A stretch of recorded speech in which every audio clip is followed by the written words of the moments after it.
rwose umukristo ntago agomba kwirinda ubutunzi, ariko bakabishingira no ku magambo amwe Yesu yagiye avuga.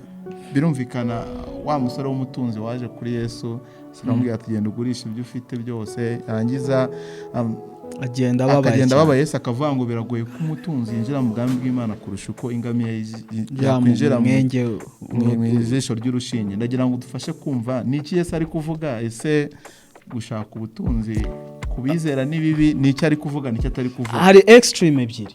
Hari ukubaho Kristo umushakaho ubutunzi n'ibyo byose, reka muri rusange tubyite prosperity, nibiba amafaranga n'ibindi bibe ibintu byose bya I and I. Ariko hari n'indi extreme yo gutesha agaciro ibikoresho by'ubuzima Imana ishobora kumpa nk'umwizera for God's purposes, kubw'impamvu z'ubwami bw'Imana. Iyo tuvuze umugisha, ikintu cya mbere kiza mu mutwe w'abantu ni ubutunzi bw'ibifatika mu isi. Imana yampaye imodoka, visa, amazu n'ibindi bitandukanye, nibyo mu mutwe bita biza byiruka. Ariko iyo witegereje mu ijambo ry'Imana, cyane cyane kubizera, ubona ntabwo ari icyo ngicyo ijambo ry'Imana ritarivuga. Bibiliya hari iby'isezeranya bizera rwose, mpagara ku maguru yanjye nkavuga ati mfite ubugingo buhoraho, narababariwe, yamigisha nyine y'umwuka ngo Imana ntibibesheramo kabisa. Ariko ntabwo nshobora guhagarara nk'umwizera mvuge ngo Imana yansezeranije imodoka. Ari ibyo ngibyo abenshi baza twaziregura imbere y'Imana, ariko se ko hari mwene data witabye Imana atagenze mu modoka. Yego, bongera ngo icyo ugarutseho nuko Imana, ubwo ngarutse kuri amurongo kubera imvura babi n'abeza, ishobora kumpa imodoka kuko ibona ko nyikeneye, nkuko ishobora no kuyiha utizera, kuko nabo ntago abibona bose ari uko wenda bibonye mu manyangara abakora kuko bakabibona. Ubwo ndagira ngo wenda ikindi hari n'abitazabiha. Yego, kubera impamvu zayo. Hari n'abapfa ari abakene. Mu Bafilipi cya 3 hari ukuntu Pawulo agaruka kumenya Kristo nk'ubutunzi butagira akagero, ku buryo ibindi byose ugereranije n'ubwo butunzi burimo kumenya Kristo ni igihombo, ni nk'amase. Ubwo nta nubwo avuga amase, anyway amase buriya turayakoresha n'amazira ntoki, ariko yego umwanda kandi ibyo by'umwanda avuga nibyo abantu benshi bita umugisha. Ariko wavuga ati mbigereranije n'ubutunzi yabonye bwo kumenya Kristo, avuga ngo ni amase. Abantu bose ni abantu b'Imana, baremwe n'Imana, ndetse burigi n'abatunga kuko ivubira babi n'abeza imigisha, cyangwa se imibereho, ubuzima. Imigisha avuga niyi. Ariko iyo bije ku mwana, biza mu isano, muri relationship, isano umuntu afitanye n'undi. Imana rero ireka gukomeza kuba umuremyi wacu gusa, igahinduka data. Muri magambo, ubusabane mfitanye n'Imana ntabwo ari ubushingiye kuba yarandemye gusa, ahubwo ni na data. Kubera iki? Kubera ko nakijijwe. Cyangwa se bakavuga ngo twizeye Yesu kubera ko batekereza ko azabaha iyo migisha ifatika. Ubutunzi n'ibiki abo bantu bababwira. Harimo ikibazo. Ijambo ry'Imana riravuga ngo bamvugisha iminwa ariko imitima yabo imbakure. Buri ikintu kiba kirimo gihari, hari ukuba mu by'ukuri ntabwo Imana yigize ihindura umutima wawe, ntiwigize uhinduka ngo ubuzima urimo ubuzima buturutse mu gukunda Imana no kumva uyishaka, no kumva ushaka ko ikomeza kuguhindura, ugashaka Imana nk'igikoresho cyo kukugeza ku byo ugambiriye kugeraho. Turabasuhuje abakurikiye ikiganiro cyacu umusemburo w'impinduka, ikiganiro mutegurirwa na Youth for Christ Rwanda, umuryango w'ivugabutumwa mu rubyiruko, umuryango ufite intumbero yo kubona urubyiruko aho ruri hose ruhabwa amahirwe yo kwizera Yesu, ndetse abamwizeye bakamera abigishwa mu matorero ya Gikristo abegereye. Ni karibu muri kumwe nanjye Placide ndetse na Kwizera Obed. Ibyo byose ntabwo ari ubwa mbere abantu bagiye kumva. Twembi turi abakozi ba Youth for Christ, kandi koko Imana duhamagara ivugabutumwa mu rubyiruko. Zimwe mu nsanganyamatsiko tujya tugarukaho harimo ikibyiringiro bidakoze isoni. Ibyiringiro mu by'ukuri bitabonekera ahandi usibye muri Kristo Yesu. Abaroma 5:5 bene ibyo byiringiro ntibikoze isoni kuko urukundo rw'Imana rwasabye mu mitima yacu k'Umwuka Wera twahawe. Twabigarutseho ubushize. Ni ibyiringiro nyine bishingiye ku rukundo rw'Imana urwo yerekanye ubwo yatanga Kristo akadupfira tukiri abanyabyaha, kandi Imana ishime ko Umwuka Wera yabitwemeje ndetse akaba atuye muri twe abizera kugira ngo akomeze kuko kuduhamiriza ko turi abana b'Imana. So ndagira ngo Obed, uyu munsi ndifuza ko tugaruka ku kintu cy'ubutunzi, ariko ubwo ubutunzi cyangwa se ubukire buraza guhagararira ibindi bintu byinshi abantu bashobora kwishingikirizaho cyangwa gushaka guharanira kumaranira by'imigisha, navuga ifatika, physical blessing. Kuko hano turi kuvuga ibibyiringiro bidakoza isoni bishingiye ku murimo Kristo yakoze. Ndagira ngo mu gutangira tuvuga umurimo Kristo yakoze nk'abizera ni iyihe migisha, imigisha Imana isezeranya abizera Kristo dushingiye ku ijambo ry'Imana rivuga. Ngira ngo bisangiza abadukurikiye. Urakoze kubaje iki kintu kubera ko abantu benshi tucyumva nabi. Iyo tuvuze umugisha, ikintu cya mbere kiza mu mutwe w'abantu ni ubutunzi bw'ibifatika mu isi. Imana yampaye imodoka, viza, amazu n'ibindi bitandukanye. Nibyo mu mutwe bita biza byiruka. Ariko iyo witegereje mu ijambo ry'Imana cyane cyane kubizera, ubona ntabwo ari icyo ngicyo ijambo ry'Imana ritarivuga. Iyo urebye mu Befeso igice cya mbere batwereka imigisha Imana yaduhaye muri Kristo Yesu. Reka mvuge mikeya nubwo ari myinshi. Ababishaka muzasoma mu rwandiko Paulo yandikiye Abefeso igice cya mbere. Hari umugisha avuga ngo icya mbere, bavuga ngo umugisha ngo wo gushyirwa imbere y'Imana turabera n'abaziranenge tutagawa. Mu magambo mwibuke ko twese, ngira ngo mu kiganiro cyatambutse twabivuzeho, uyu muntu yari yanduye mu maso y'Imana. None Imana kuko imukirishije Kristo ikamubabarira, imugize umwere uwera. Nk'uko umuntu ari mu rukiko, yagera mu rukiko bakamurega bakamushinja, bikaza kurangira bavuze ngo uyu muntu umucamanza mukuru yanzuye ko agizwe umwere kuko ibyaha aregwa ntago bimuhama. Twe rero dufite umuntu wadutsindishirije, ni Kristo. Umugisha ukomeye rero twabonye mu gutsindishirizwa ni ukubabera, ni ukuba abakiranutsi kubwo kwizera. Iwo ni umwe. Undi ni uwo guhinduka abana b'Imana, kuba umwana w'Imana. Tubishyireho tubishinga hagati, ntabwo abantu bose ari abana b'Imana. Ni nayo mpamvu ari umugisha ukomeye, tubifata nk'umugisha ukomeye twabizera. Abantu bose ni abantu b'Imana, baremwe n'Imana, ndetse burigi n'abatunga kuko ivubira ababi n'abeza imigisha, cyangwa se imibereho, ubuzima. Imigisha avuga niyi. Ariko iyo bije ku mwana, biza mu isano, muri relationship, isano umuntu afitanye n'undi. Imana rero ireka gukomeza kuba umuremyi wacu gusa, igahinduka data. Mu aya magambo, ubusabane mfitanye n'Imana ntabwo ari ubushingiye kuba yarandemye gusa, ahubwo ni na data. Kubera iki? Kubera ko nakijijwe, kuko nizeye. Uwo ni umugisha ukomeye rero. Reka ngira ngo umuntu ashobora no kuvuga n'ibindi birenze ibyo, ariko iyo ni imigisha ikomeye. Reka nongereho umwe ukomeye. Umuntu wizeye Kristo, niko muri Yohana urwandiko rwa 1:5 kavuga ngo ufite uwo mwana wese afite ubugingo, udafite uwo mwana w'Imana nta bugingo afite. Biragaragara ko guhabwa ubugingo ni ukubaho uyu munsi, ariko ubizi neza kuzanabaho nyuma y'iki gihe, kandi ukabana n'Imana iteka, aribwo bugingo buhoraho. Rero ni umugisha ukomeye kubaho uri mu isi, uca muri izi ngorane zose n'intambara n'ibigeragezo n'iki, ubizi neza ko uzabana n'Imana iteka. Reka ngo undi mugisha uzana n'ibyo. Iyo umuntu yizeye Kristo ahabwa impano y'umwuka wera.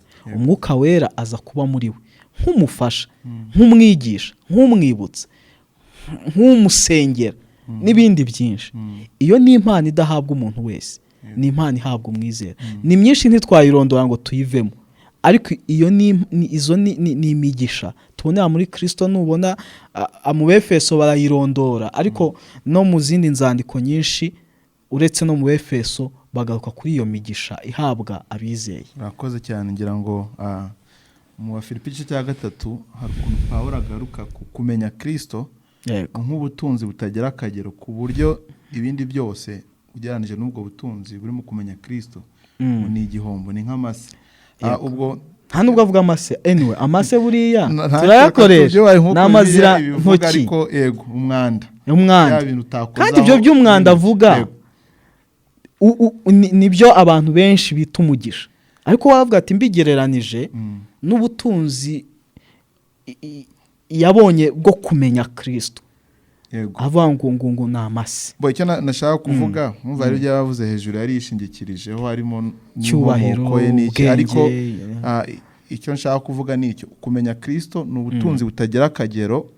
Tugarutse hano mu Efeso 1 kubera iyo migisha yose irimo, ariko avuga ngo ni imigisha y'umwuka yo mu ijuru. Nyine nk'ibyo uvuze, ntabwo umuntu yandeba ko nizeye Yesu ngo ahite abona ko ndi uwera n'umuziranenge. Birumvikana avuga ngo ni imbere y'Imana. Ntabwo umuntu yandeba ngo ahite abona ko mfite umwuka wera, nubwo dukurikije ikiganiro twakoze ubushize byanze bikunze ushobora kubona imbuto umuntu yeruka bavuga ati ayoboye n'umwuka wera, nubwo tuzi neza ko abantu bashobora kubifekinga. Hano tuzirikane ko Imana ireba mu mutima, ariko icyo nshaka ko tugarukaho ubaye nk'ugikomozaho uri kuvuga ngo Imana ivubira imvura ababi n'abeza. Ubwo dukurikije ijambo ry'Imana rivuga, wenda dushingiye no kuri uwo murongo, ntabwo imigisha yindi itari y'umwuka, imigisha ifatika nyine ibyo bavugaga, ubuzima bwiza, ubutunzi, ntabwo Imana isezeranya abizera Yesu by'umwihariko. Actually Imana ntago ntekereza ko ijambo ry'Imana clearly rivuga ngo Obedi nzaguha imodoka, nzaguha inzu.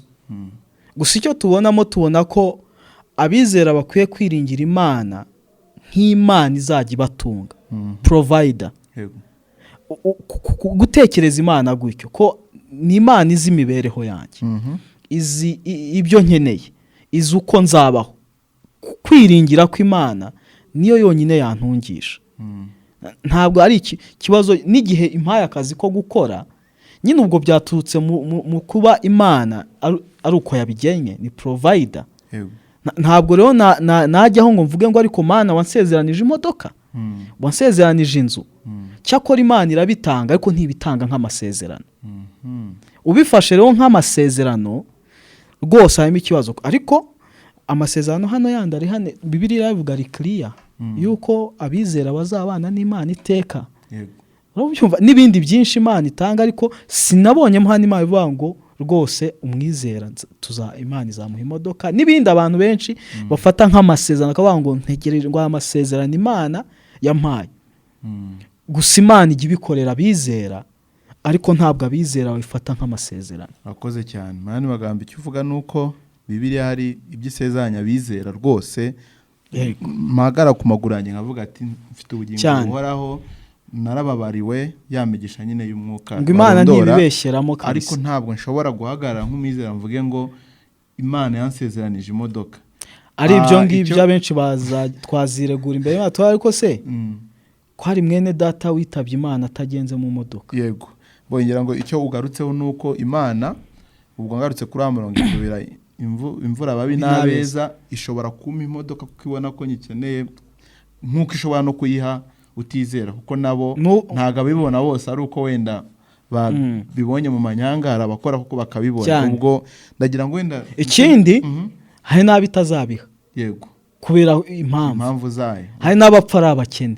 Ndagira ngo tugaruke kuri icyo tukiri aho ngaho. Urumva hari niki wabwira ari abantu mu by'ukuri bizera Imana, cyangwa se bakavuga ngo twizeye Yesu, kubera ko batekereza ko azabaha iyo migisha ifatika, ubutunzi n'ibiki, abo bantu bababwira iki? Harimo ikibazo.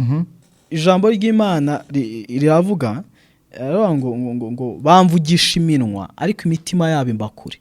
Buri ikintu kiba kirimo gihari hari ukuba mu by'ukuri ntabwo Imana yigize ihindura umutima wawe, ntiwigize uhinduka ngo ubuzima urimo buba ubuzima buturutse mu gukunda Imana no kumva uyishaka no kumva ushaka ko ikomeza kuguhindura, ugashaka Imana nk'igikoresho cyo kukugeza ku byo ugambiriye kugeraho, iterambere n'ibindi. Tunabibona mu gice cya 6 cya Yohana, aho Yesu yari yagaburiye abantu imigati, yatubuye imigati arabagaburira. Bukeye ngo haza iteraniro, biriho ngo ni cloud, haza iteraniro rigari rijya gushaka, nuko ngo Yesu yari yagiye ku nyanja, ariko abigishwa basanga Yesu avuga ati ariko abantu bagushatse bakubuze. Ahabwa ati ntabwo ari jye bashaka, ahubwo imigati nabagaburiye niyo bashaka. Kuko ariko babwira Yesu bati tubwire mwigisha dukora iki ngo duhe imigati. Therefore ibyo birakonfirima neza ko aba bantu ntibashakaga Yesu, bashakaga ibyo atanga. Kandi buri igikomeye Placide, icyo ni ubuyobe buhari mu Rwanda uburyo bukomeye. Abantu ushyizeho igipimo abantu ubona bahinduye na Kristo bamushaka ni bake. Abenshi niyo mpamvu ubona birwa mu masezerano n'ibindi yaba atasohoye, kuko Placide yambwa akajya ku wundi. Kubera iki? Yesu n'Imana n'Umwuka Wera abantu babifashe nk'igikoresho cyo kubageza ku iterambere. You see, rero icyo ni ikibazo gikomeye. Nkuko twabivuze rero, umuntu akwiye kumenya ko umunyabyaha ahindurwa n'Imana, akabaho yiringiye ko Imana izi ubuzima bwe. Ibyo igambira kumuha izabimuha, ibyo itagambira kumuha ntizabimuha, kubera ko iyo umuntu amaze gukizwa ntiyiberaho, aberaho Imana. Mu yandi magambo, icyo uvuga ni uko gukizwa nyakuri cyangwa kwizera nyakuri, bati kuko umenya icyo Imana yankoreye muri Kristo, ndayikurikiye, kandi ibyaha n'isezeranya by'ubugingo buhoraho byo kubana nayo iteka, ndabizi neza ko mbifite. Biriya bindi nabibona cyangwa ntabibona, nta kibazo mfitanye n'Imana. Ubirebe Petero nawe yabaye tempted n'abigishwa, ahubwo se ko twagukurikiye. Ubwo nari gutekereza uvuze muri Yohana 6 birangira ababwiye ati ndabizi ko atari impamvu mwankurikiye ni ya mitsima, bati dukora we. Kandi iyo babwiye ngo ninjye mu bwato wavuye mu ijuru, njye mutsima, bararakaye, ariko ngo baragiye bagenda bakati kumukurikira. So ntekereza ko ubwo ndi gutekereza uyu munsi abantu benshi tuvuga ngo baguye mu by'ukuri, soko yarahagaze nuko wenda ibyo yakurikiye ku Mana ntiyabibonye, cyangwa se hari n'ababibona bakibeshya ko bafite Imana ariko mu by'ukuri batayifite, kubera ko nyine bayibeshyeho. Ni ikibazo cyo guhinduka, nicyo navugaga. Urebe Petero abaza Kristo ngo twabagukurikiye tugasiga ibyacu, uzatugenza ute? Yesu ababwiye ko azabagenza. Urumva ikibazo babajije? Ariko ntabwo ibibazo abigishwa bongeye kubibaza muri Early Church, mu itorero rya mbere. Icyo kibazo nta hantu uzakibona mu byakozwe n'intumwa cyangwa mu zindi nzandiko Paul yandika. Uzi impamvu? Hari umurimo wari utarakorwa mu buzima bwabo. Ariko umunsi wakozwemo, amaso yabo ntiyongeye guhanga iby'isi n'ibi ngibi ngo ari byo barikiye. Bahanze amaso Kristo n'umurimo abahaye, kandi igitangaje n'ubwo butunzi bwari buhari. Ngira ngo ubwo wenda tunatekereje ku icyo ubutunzi buramutse cyangwa iyo migisha yifatika ariyo igaragaza ko umuntu yakijijwe cyangwa ari kumwe n'Imana, ubwo twavuga ko za ntumwa 12 zibeshye. Duhere wenda no kuri ubwo navugaga n'ibindi nko kuri Pawulo, Imana imubwira ngo ubuntu bwanjye buraguhagije. Ari ikibazo ari gusaba ngo Imana ikimukemurira inshuro zitari imwe zitari kabiri, binyavuga mu kantu kwa kari kwa 12. Ngira ngo wenda ndagira ngo kandi prosperity ntago iza ku butunzi gusa, no gukira indwara n'ibindi. Tuvuga ko Kristo adakiza, ariko ntabwo yasezeranije abantu ko azajya bakiza. Ahubwo iyo witegereje neza usanga basezeranya imibabaro.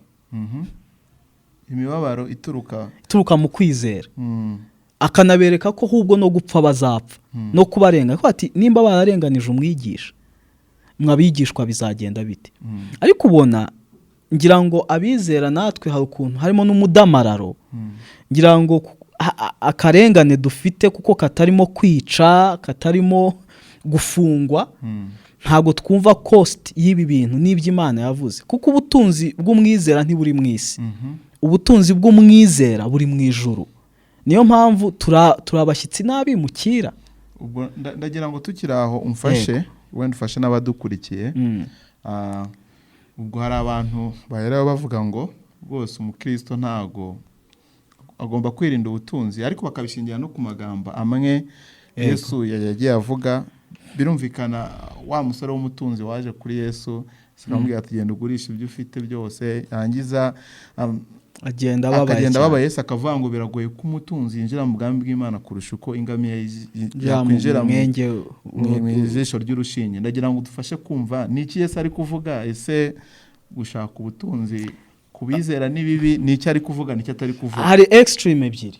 Hari ukubaho Kristo umushakaho ubutunzi n'ibyo byose, reka muri rusange tubyite prosperity, ntibiba amafaranga n'ibindi bibe ibintu byose bya I and I. Ariko hari n'indi extreme yo gutesha agaciro ibikoresho by'ubuzima Imana ishobora kumpa nk'umwizera for God's purposes, kubw'impamvu z'ubwami bw'Imana. Ushobora kugwa hano cyangwa ukagwa hano. Rero igikomeye si ukugwa cyangwa kugwa, igikomeye ni imitekerereze iri inyuma y'ibyo ngibyo. Nicyo gihari. Uyu musore rero biragaragara ko ubuzima bwe bwari bwubatse ku byo atunze. Ikindi hari umunyedini bagavuze ati ubahiriza amategeko, ariko narabisoje ibyo ngibyo narayubahije kuva nkiri umwana. Ahubwo ati usigaje ikintu kimwe, genda ugurisha ibyo utunze uha abakene. Nuko ngo agenda ababaye cyane. Icyo Yesu yamubwiraga ni iki? Yamwerekaga ko ibyo urimo uvuga, kuko yamubaje ikibazo ngo nakora iki ngo ndagwe ubwami. Kwanza icyo kibazo gifite ikibazo. Uramutse wararazwe ubwami ntiwabaza impamvu, ntiwabaza uburyo ukwiye kuburagwamo. Icyo ni ikibazo. Ariko Yesu amubwiye n'inzira bicamo, biramubabaje. Birakwereka ngo uyu muntu agakiza ke cyangwa kubaha Imana kwe, ubuzima tubwite ubuzima bwo kubaha Imana buri self centered. Rero kumubwira ngo genda ugurisha ibyo niho kuvuga ngo rekura ubuzima bwawe bunde kurire. Abenshi rero Yesu ababwira ati mumpe ubuzima bwanyu, ntabwo babwemera.